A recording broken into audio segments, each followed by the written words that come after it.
ओम नमः शिवाय। मु ज्योतिर्विद लेखक प्रोफेसर रुद्रप्रसन्न महापात्र भुवनेश्वर ओडिशा कहूँ। गोटे कन्फ्यूजन देखते बहुत हो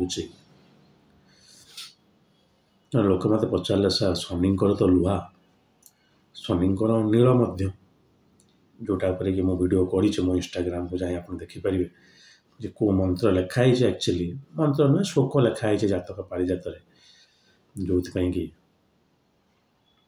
शनिंकर नील बोली कह तो नीलम पिंधतु ब्लू जिरकन पिंधतु आमेथिस्ट पिंधतु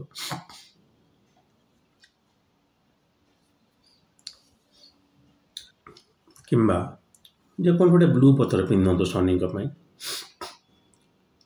सर मु लुहाटा पिंधि ना पथरटा पिंधि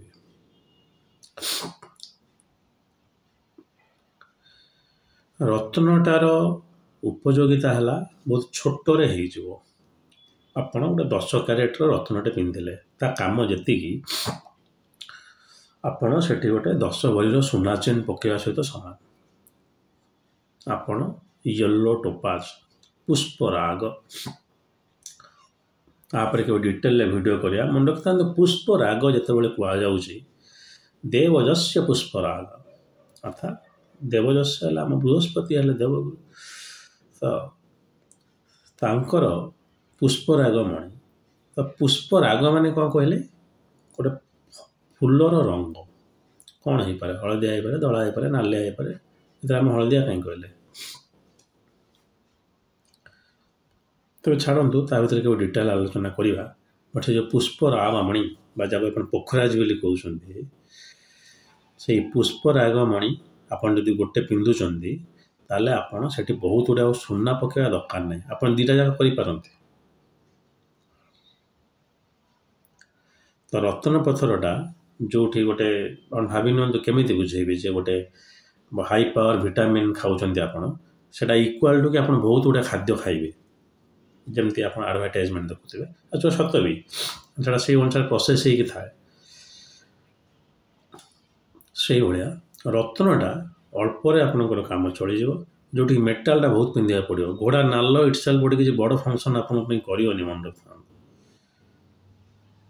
लुहा जदि आप पिंधुंट लुहार कड़ा पकई पारे ताले से काम दब लुहा कड़ा मिलूँ आज्ञा मुझे जाइली आमर जो स्वर्ण मंदिर पाखक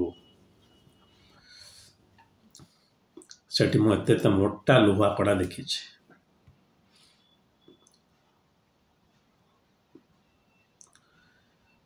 तो से भाया लुहा कड़ा जदि आप पकाउंट लुहार हार पकाउंट ताले जाटा आपणकर शनि सहित इक्वाल भी आपरे गोटे घोड़ा नाल पिंधिदे गोटे छोट मुदीटे पिंधिदे सुनार गोटे छोट रूपार मुदी पिंधिदे आम कह मोती सहित सामान होगा ना मुझे आपको ना आपको कौच गहना पिंधतु ना रत्न पिंधतु रुद्रमा पात्र हेले रुद्राक्ष ज्योतिष रुद्राक्ष विषय में कहे किंतु देखुचे रत्न को लेकिन जो किसी रोचे प्रहेलिका विडंबना ता विषय कहवा जदि अन्य मोर बंधु कि शत्रु ज्योतिष मैंने बाहर कहते ताले मत कह पड़ ना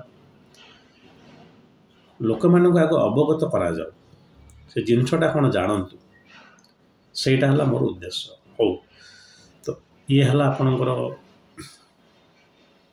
मेटाल विषय जानिले आ रत्न पत्थर विषय जानिले रत्न पत्थरटा आम को मेटाल पिंधा सेटा पुणी आ गोटे क्वेश्चन लोकों भीतर रोचे आपड़ कौन नीलम पिंधुन लुहार पिंधि हो पारनि कारण लुहा तो आजिकल के बनाऊना मोदी गोटे ठंडा तत्वर पत्थर को रूपार पिंधतु गोटे गरम तत्वर पत्थर को सुनार पिंधतु जेहेतु सुनाटा ये बहुत कॉस्टली हो जाऊँगी मु सब बड़े एडवाइज करे जे सुनार गोटे अल्टरनेटिव नि जाऊ सुनार गोटे अल्टरनेटिव है पित्तल किंबा ब्रोंज बोली कहले बणिया भाषा ठीक आप सुना मुदी पिंधतुनि आप ब्रोंज मुदी पिंधतु किंतु सेठी गोटे रत्नटा अधिक पैसा खर्च करूँ सार एटा टोटाल 50,000 टका लगेगा कहीं पत्थरटा 20,000 टका मुदीटा पड़ा 30,000 टका सबुठ भूल जिनस आज्ञा एटा ज्योतिष मैंने भी आपको कही रखा कथा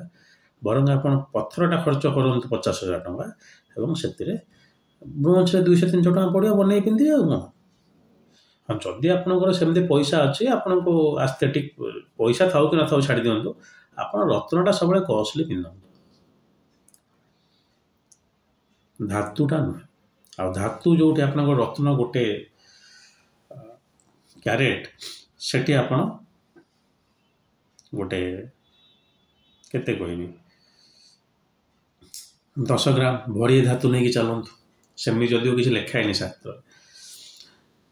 ତେଣୁ ଚନ୍ଦ୍ର ଖରାପ ଅଛି, ଗୋଟେ ରୂପାଟେ ପିନ୍ଧିଦେବା, ଶନି ଖରାପ ଅଛି, ଗୋଟେ ପିନ୍ଧିଦେବା। ସେ ଖରାପ ଭଲ ଆଡ଼କୁ ଯାଆନ୍ତୁନି। ଖରାପ ଥିଲେ ରତ୍ନ ପିନ୍ଧିଦେବେ, ଭଲ ଥିଲେ ରତ୍ନ, ଯେକୌଣସି ଗୋଟେ ରତ୍ନ ପିନ୍ଧିବା ପୂର୍ବରୁ ଜ୍ୟୋତିର୍ବିଦକୁ ଦେଖେଇକି ପିନ୍ଧିବେ। ରୁଦ୍ରାକ୍ଷ ହଉ, ରତ୍ନ ହଉ, କ୍ରିଷ୍ଟାଲ ହଉ, ଯାହାକୁ ଆପଣ ଉପରତ୍ନ ବୋଲି କହୁଛନ୍ତି, ଖାଲି ବଣିଆମାନଙ୍କ ଠାରୁ ଶୁଣିକି ପିନ୍ଧି ପକାଇବେନି। ବଣିଆମାନେ ତ ବିକିବେ। ବଣିଆମାନେ ଆଜିକା ଡେଟ୍ରେ ଯେଉଁ ଆମ ପ୍ରଫେସନାଲ ଜେମ୍ଷ୍ଟୋନ୍ ଡିଲର ମାନଙ୍କୁ ମୁଁ କହୁଛି, ଜେମ୍ଷ୍ଟୋନ୍ ଡିଲର ଯେଉଁମାନେ, ବଣିଆଙ୍କ ହାତରେ ଆଗରୁ ସେଇଟା ଥିଲା। ସେଇମାନେ ହିଁ ରତ୍ନ ବିକୁଥିଲେ ରାଜାମାନଙ୍କୁ, ଏବଂ ସେଇମାନେ ହିଁ ପଥର ତିଆରି କରୁଥିଲେ। ସେ ଜେମ୍ଷ୍ଟୋନ୍ଟେ ସେତ କିଛି ବି କହିକି ବିକିଦେବେ। ଏ ପଥର ଆପଣ ପିନ୍ଧନ୍ତୁ, ଆପଣଙ୍କର ଭଲ ହେବ। ସେ ପଥର ଆପଣ ପିନ୍ଧନ୍ତୁ, ଆପଣଙ୍କର ଭଲ ହେବ। ଜ୍ୟୋତିଷଙ୍କୁ ପଚାରିବେ, ତାପରେ ଯାଇକି ପିନ୍ଧିବେ। ଏବଂ ଏଥିରେ ଗୋଟେ ଜ୍ୟୋତିଷର ଯଦି ମେଡ଼ିକାଲ ଆଷ୍ଟ୍ରୋଲୋଜି ଉପରେ ନଲେଜ ଅଛି, ମୁଁ ମୋ ବିଷୟରେ କହୁନି, ରହିବା ଉଚିତ, ସ୍ପେଶାଲି କ୍ରିଷ୍ଟାଲ କ୍ଷେତ୍ରରେ। ରତ୍ନ ରୁଦ୍ରାକ୍ଷ ଚଳିଯିବ, ତାହେଲେ ସେ କ୍ରିଷ୍ଟାଲଟାକୁ ରେକମେଣ୍ଡ କରିପାରିବ। ଯେଉଁମାନେ କ୍ରିଷ୍ଟାଲ ହିଲର ବା ରେକି ନଲେଜ ଥିବ, ସେମାନେ କହିପାରିବେ।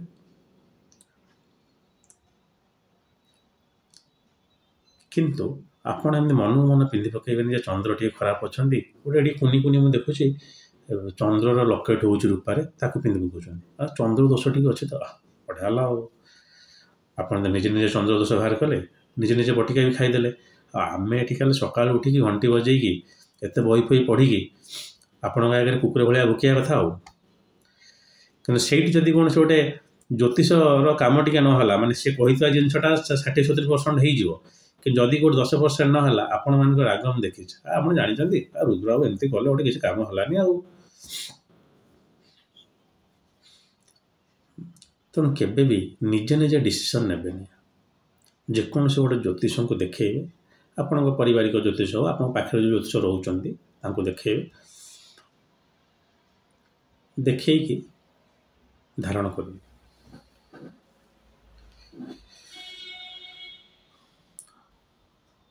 ତେଣୁ ରତ୍ନ ଆଉ ଧାତୁ ଏ ଦୁଇଟା ଯାକ ଡେଫିନେଟଲି ଗ୍ରହ ଉପରେ ପ୍ରଭାବ ରହିଛି।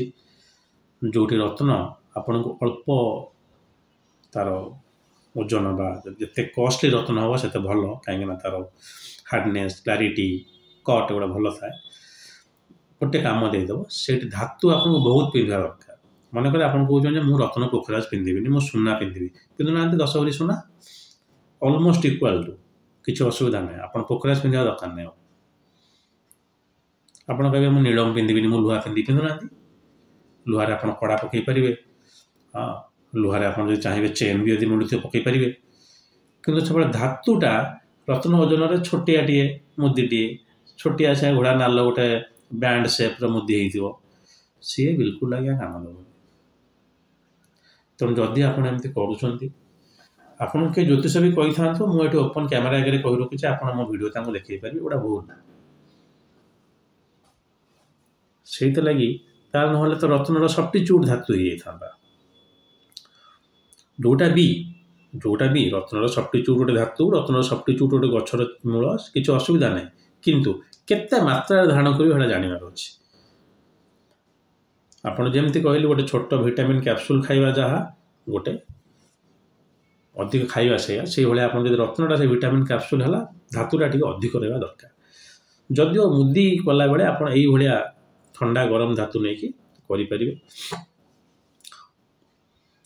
ନର୍ମାଲି ଆମ ମଙ୍ଗଳ, ପୋଖରାଜ ଆଉ ରକ୍ତପ୍ରବାଳ ଆଉ ମାଣିକ, ଏ ତିନିଟା ଆପଣ ବ୍ରୋଞ୍ଜରେ ଛାଡ଼ିବେ, ବାକି ଯେଉଁ ପଥର ଗୁଡ଼ା ରହିଲା ସବୁ ରୂପାରେ ପିନ୍ଧିପାରିବେ।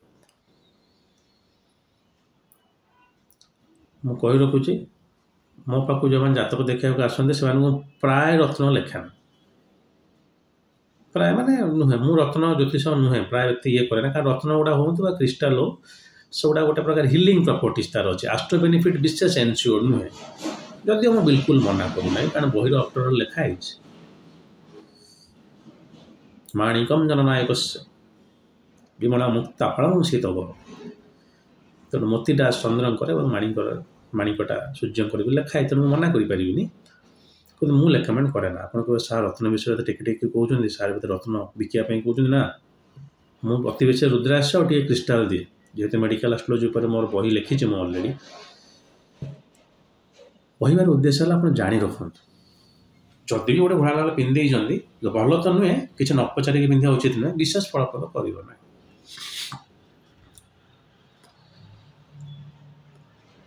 ଅନ୍ ଦି କଣ୍ଟ୍ରାରି, କୌଣସି ଗୋଟେ ଧାତୁ ପିନ୍ଧିବା ପୂର୍ବରୁ ସୁନା ହଉ, ରୂପା ହଉ, ସେ ଲୁହା ହଉ, ସେ ଯେଉଁ ଆଜିକା ଡେଟ୍ରେ ମିଳୁଛି ସବୁ ପ୍ଲାଟିନମ୍ ଧାତୁ ହଉ, ଯେଉଁଟାକି ଶୁକ୍ର କି କେତୁ କାହା ସହିତ ଆସୋସିଏଟେଡ଼ ହବ ମୋତେ ବି ଭଲ କି ଜଣା ନାହିଁ,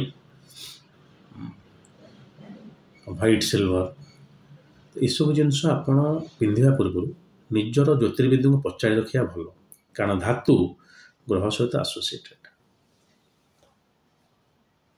ହେଇଯିବ। ଯଦି ସେଇ ସମୟ ଦଶା ଚାଲିଥିବ ସେ ଆକ୍ଟିଭେଟ୍ ହେଇଯିବ।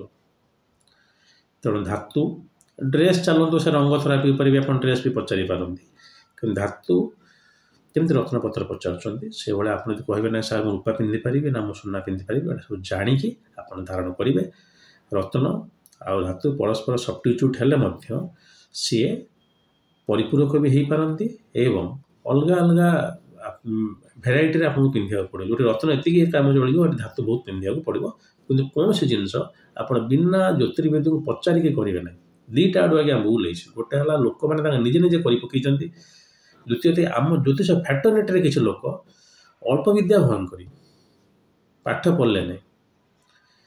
ଯଦି ସଂସ୍କୃତଟାକୁ ଭଲ କି ପଢ଼ା ହେବ ତାହେଲେ ଜ୍ୟୋତିଷର ସବୁ ଶାସ୍ତ୍ର ଆପଣ ପଢ଼ି ଯାଇପାରିବେ। ଯଦି ସଂସ୍କୃତଟା ସମସ୍ତେ ତ ସଂସ୍କୃତ ବ୍ୟାକଗ୍ରାଉଣ୍ଡରୁ ନୁହେଁ, ନାହିଁ ପଢ଼ିକି ସଂସ୍କୃତ ବୁଝିବା ଏତେ ସହଜ, ତାହେଲେ ତାର ଇଂଲିଶ ଟ୍ରାନ୍ସଲେସନଟା ଯଦି ଆପଣ ପଢ଼ିବେ ତାହେଲେ ବହୁତ ଗୋଟେ ବହି ଆପଣ ପଢ଼ିପାରିବେ। ମୁଁ କହୁଛି ଆପଣ ପଢ଼ିବେ କେମିତି? ଗୋଟେ ହେଲା ସାଉଦର୍ନ ଇଣ୍ଡିଆରେ ଯେଉଁ ବହିଗୁଡ଼ା ସବୁ ଲେଖା ହେଉଛି ଭଲ ଜ୍ୟୋତିଷ ପଢ଼ିପାରିବେନି। ଆଉ ବହି ନ ପଢ଼ି ଗୋଟିଏ ଖଣ୍ଡିଏ ଦୁଇଟି ବହି ପଢ଼ିକି ସେ ଅସୁବିଧା ହେଇଛି। ତେଣୁ ଆମ ଆଡ଼ୁ ବି ରହିଛି, ଆପଣଙ୍କ ଆଡ଼ୁ ଭୁଲ ରହିଛି, ତ ସେଇଟା ସୁଧାରି ନିଅନ୍ତୁ। ଆପଣ ଜ୍ୟୋତିର୍ବିଦଙ୍କୁ ନିଜ ଅନୁସାରେ କିଛି ପଚାରିବେନି। ଯେଉଁ ପାଖରେ ଟିକେ ବିଜ୍ଞ ଜ୍ୟୋତିଷ ଥିବେ, ଯେଉଁମାନଙ୍କ ପାଖକୁ ବେଶୀ ଲୋକ ଯାଉଥିବେ, ଇଏ କରୁଥିବେ, ବହୁତ ଆଷ୍ଟ୍ରୋଲୋଜର ଭଲ ଭଲ ଅଛନ୍ତି ଓଡ଼ିଶାର କୋଣ ଅନୁକୋଣରେ, ଯେଉଁମାନେ କି ଟିଭିରେ ବାହାରନ୍ତି ନାହିଁ, ତାଙ୍କୁ ଦେଖେଇକି ପଚାରିକି ପିନ୍ଧିବେ, ନହେଲେ ଇଏ ବେଳେବେଳେ ଅସୁବିଧା କରିପାରେ। ହଉ, ଆଜି ପାଇଁ ଏତିକି। ଯଦି ମହାଦେବ ଚାହାନ୍ତି ଆଉ ଗୋଟେ ଭିଡ଼ିଓ ନେଇ ଖୁବ୍ ଶୀଘ୍ର ଆପଣଙ୍କ ପାଖରେ ଉପସ୍ଥିତ ହେବି। ଆଜି ପାଇଁ ଆଜ୍ଞା ଦିଅନ୍ତୁ। ଓମ୍ ନମଃ ଶିବାୟ।